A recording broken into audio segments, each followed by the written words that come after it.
Now there's a constant debate flowing on the internet about whether or not you actually need an ND filter to film weddings. One more time, that was beautiful. I tend to be a little bit more neutral on this topic because is one really better than the other? So 2 years ago, I probably would have told you to save your money and just crank that shutter, especially if you film everything in 60 frames per second on the wedding day.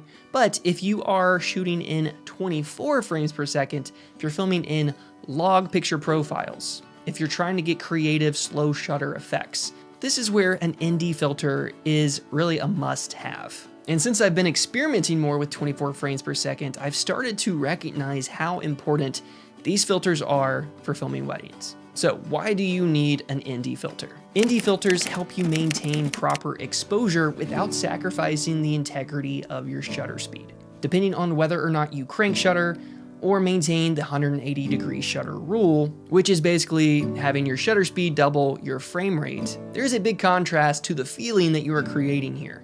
Now, I can guarantee you that your couple will not be able to tell the difference. And at the end of the day, their opinion is the only one that really matters. But if you've ever wondered why some people's films feel differently, they just have this more cinematic edge to them, I can guarantee you that one often overlooked component lies within their shutter speed. And there is a benefit and nuance with each shutter speed.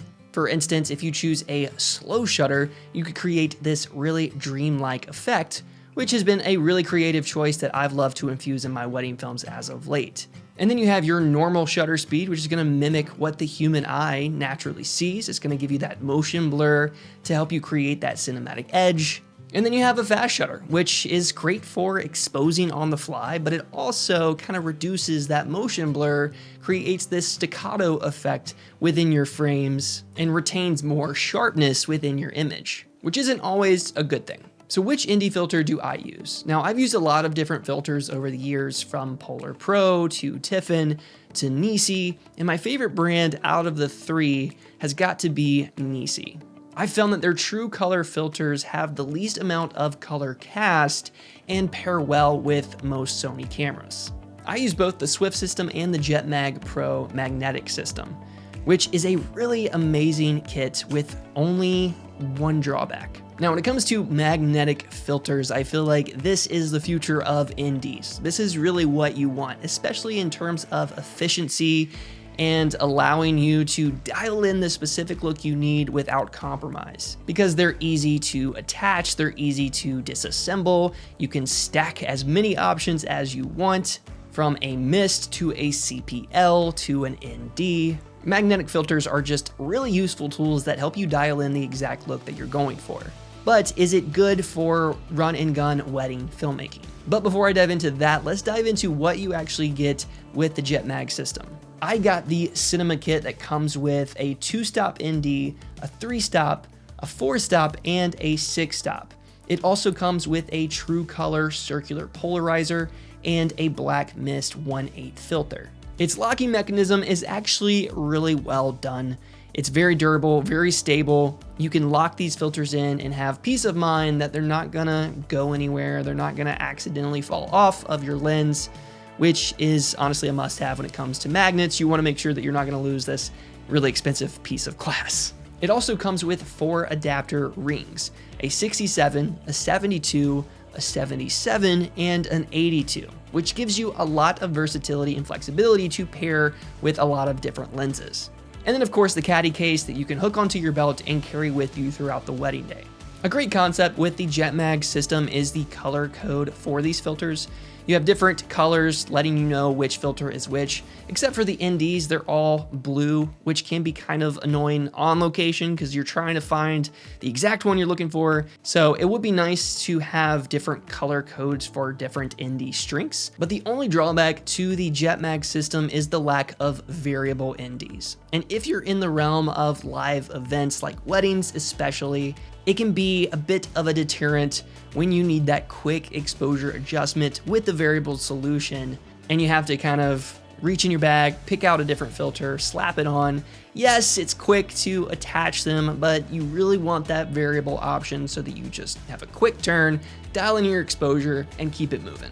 So it's not ideal for run and gun wedding filmmaking, but it is ideal for more controlled environments, which is where I typically find myself using it the most. And of course there are workarounds with this system. Now, if it's bright sunny days, I'm gonna use the highest ND strength available. And then if we're transitioning indoors, I'm simply just gonna remove the ND and use my mist. So of course there are workarounds when you're filming weddings, but I get wanting to have that variable solution just for that convenience and efficient peace of mind on location. And regardless of there not being a variable solution with this kit specifically, Nisi has incredible filters in their Swift lineup that I think are really the perfect setup for wedding videographers.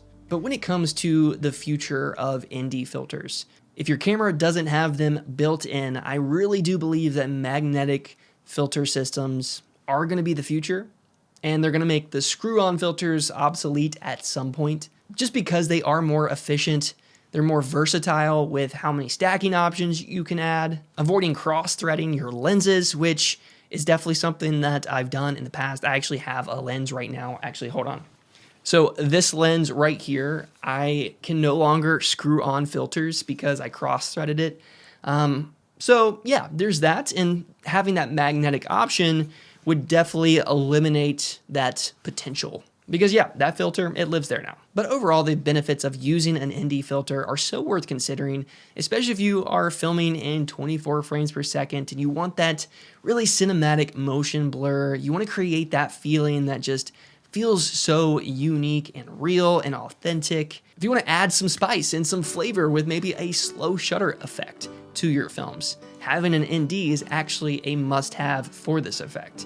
And if you're filming in log picture profiles, you want to get more dynamic range within your image, having an ND filter is definitely a must-have because your camera's going to be at a higher ISO. You're going to need to compensate, and you don't want to sacrifice your shutter or your aperture because you want that